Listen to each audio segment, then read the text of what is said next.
What you're about to watch is part of an online training that I do twice a month inside my Movement Makers program, where I coach entrepreneurs like you how to build an online movement, how to make money from it, and use it to make a huge impact on the world. Enjoy. We got an important topic to talk about today: how to accelerate the growth of your movement. I'm excited. Let's dive into it. So the fast path to freedom. This is, again, in Built to Serve. You want to think about the social media accounts where you're going to live on. And so you think about Instagram, you think about LinkedIn, think about Twitter, YouTube, Facebook, right? You think about your main social media accounts. You start by having just the account. You create a professional picture, bio, and content, right? In all of any social media network, you're going to have the option to add a picture, bio, and content. And now gear your picture and your bio towards your ideal customer. What I want you thinking of, if my ideal customer landed on my page, if you're looking at Instagram, right? If your ideal client landed on your Instagram page, would they want to call you? Would they want to work with you? Would they want to potentially hire you? Is there enough on there that makes you think this person knows what they're talking about? They are the expert. They can help me. I need to reach out, right? So this is what we want to be doing across all of our social accounts. What's the picture you're going to use? What's your bio that you're going to add? And what content you're going to put up? A lot of times there's inconsistencies across different platforms. There's no real thought or care or consideration to it. Make a picture that's a headshot. I want you zoomed in, not a full body shot. Unless you're in fitness, maybe there's a case, right, to see the whole body. But even then, people resonate with the face. I want people to recognize you instantly. And so have the same picture across all your social media accounts. And then again, a bio that speaks to your ideal client. My idea is I want people to come look at your account and then say, I want to work with this person. Next, we're going to create 10 pieces of content, and that's it. So what do you actually make the 10 pieces of? I lay it out in the book. We'll go over it super quickly here. It starts with number one, your who, right? So what's your most important core value? Why? Tell me where it comes from. Tell me why it's so important to you. Show me why you care. Like this is how you stand out versus most people. Most people's accounts are boring. Most companies' accounts are super boring. Most people are saying the exact same thing. And so don't make it look like a resume.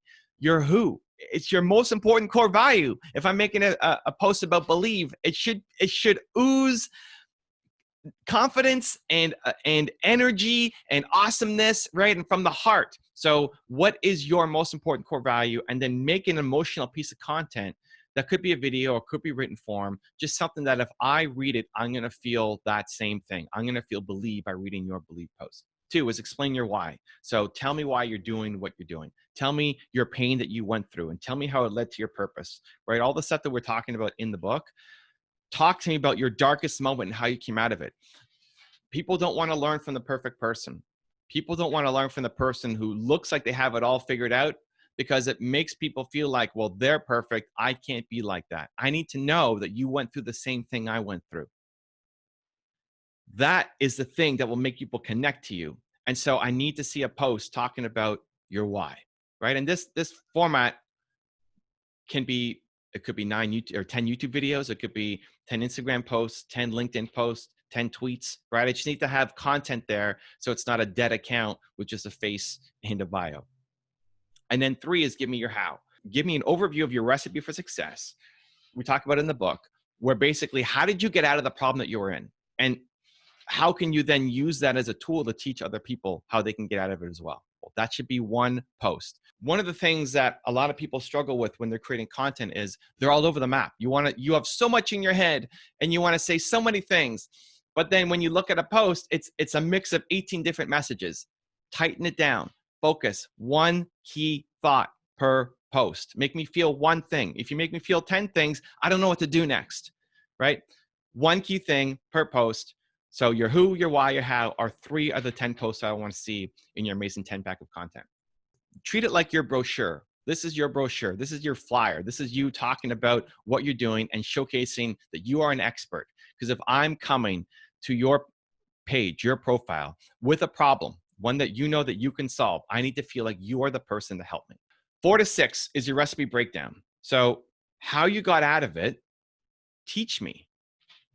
So the first 3 posts are more inspiring, more motivational, more you understand me.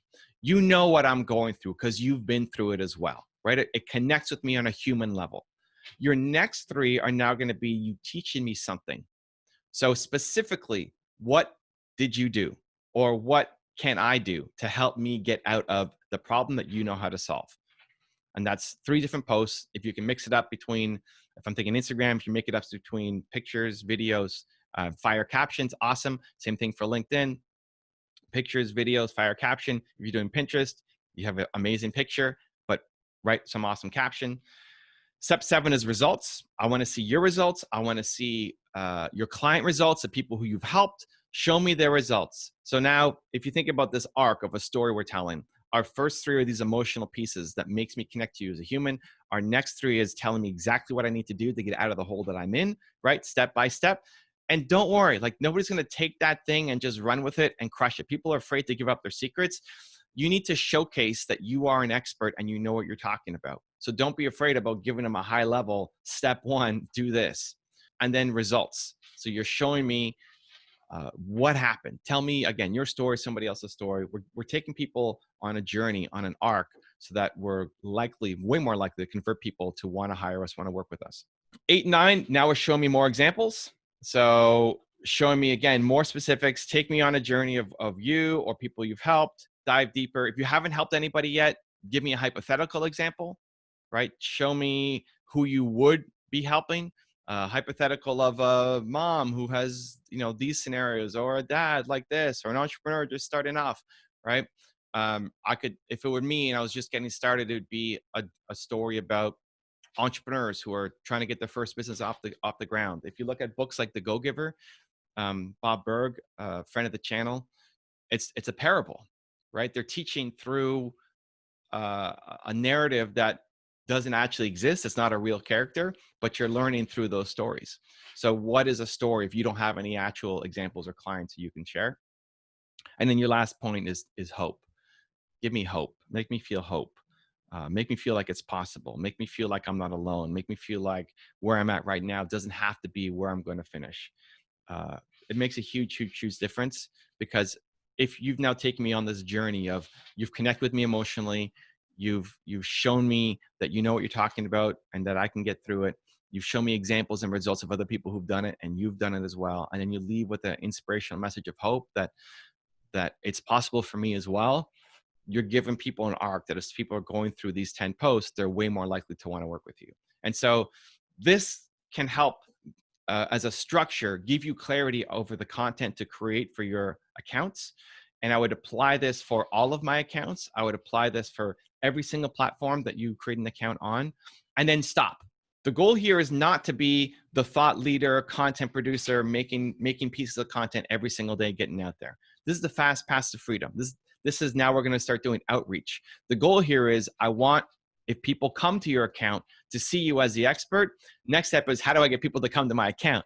But you got to give them something on your account that makes you seem credible, and I want to work with you, hire you, contact you, take the next step with you, right? It's worth spending time on all of these. Normally, when I'm talking about making content on the thought leadership side, I say don't worry so much about production quality. Don't worry about having the perfect words each time. Just get it out there. These ones, it's worth, treat it like a marketing brochure. It's worth spending a little bit more time on, not necessarily from having a camera crew come in and film you and making it perfect, but even from the angle of just you being prepared, you not just throwing up your first take, you really spending time on each to go over it, because this is now going to do all the heavy lifting for us once we get people coming to our page. So how do we actually get people to see our account? You reach out. And there's 2 key ways: search and hashtags. And depending on the platform you're looking at, some you can search just for keywords. If you go to YouTube, you can search keywords. You can see what people are going through. Hashtags are almost on every platform. Instagram, you can't search. You can only go through hashtags. So your searching is through hashtags. And you're looking for people who are struggling with the thing that you struggled with, right? Your purpose comes from your pain. The people who you're going to help are the people who currently are who you used to be. The great thing about social media is that people are sharing all the time. People are sharing what they're going through. They're sharing what they're struggling with. They're sharing what their inner demons are. They're sharing. So you're looking for the people who are talking about the thing that you can help with. for example, in the book, I talk about a guy named Michael who helped me overcome my concussion, and we created a template for him to say, hey, look for people who are talking about concussions on Instagram. Look at people who are posting, because when you get a concussion, a lot of people, what they're going to do is they're going to post Instagram. And most of the time, people are just posting to get support from their friends, and sometimes to complain, right? But if you're there reaching out for help, you're saying, hey, I know what you're going through. I've been through that myself. I want to help. I've got ideas for you that might be able to help you. What are they going to do next? Say, oh, that's interesting. This is the only person reaching out to me. They're going to go check out your account. What are they going to see in your account? They're going to see an amazing picture, an amazing bio, and 10 pieces of amazing content that we just spent all this time working on, right? So the idea is every day we're going to reach out to people. Every day we're going to reach out to people. We're going to send DMs. We're going to text them. We're going to send them messages, offering hope, offering guidance, offering what I like to do is offer a call. So what I recommend is offering a free call with people and guide them through how you can help and give them value on the call. Like your point of a free call is they want to come back and work with you again. They should be asking, how much does it cost to hire you? Can I bring you on as my coach? Can I continue working with you somehow? If you're not getting that after a free call, then you didn't do a good enough job on the call yet in terms of providing value. And so you keep practicing, right? You keep practicing doing more and more free calls. We have our picture, we have our link, we have our bio, we have our 10 pieces of content, and we stop posting content and just start outreaching. This is the fastest way to start getting clients, to start building your business. If you want to watch the full 85-minute version of this video and train with me live twice a month to build your online audience, make money from it, and use it to change the world, you have to join my Movement Makers program. For more information, click the link right here below me. Continue to believe, and I'll see you there.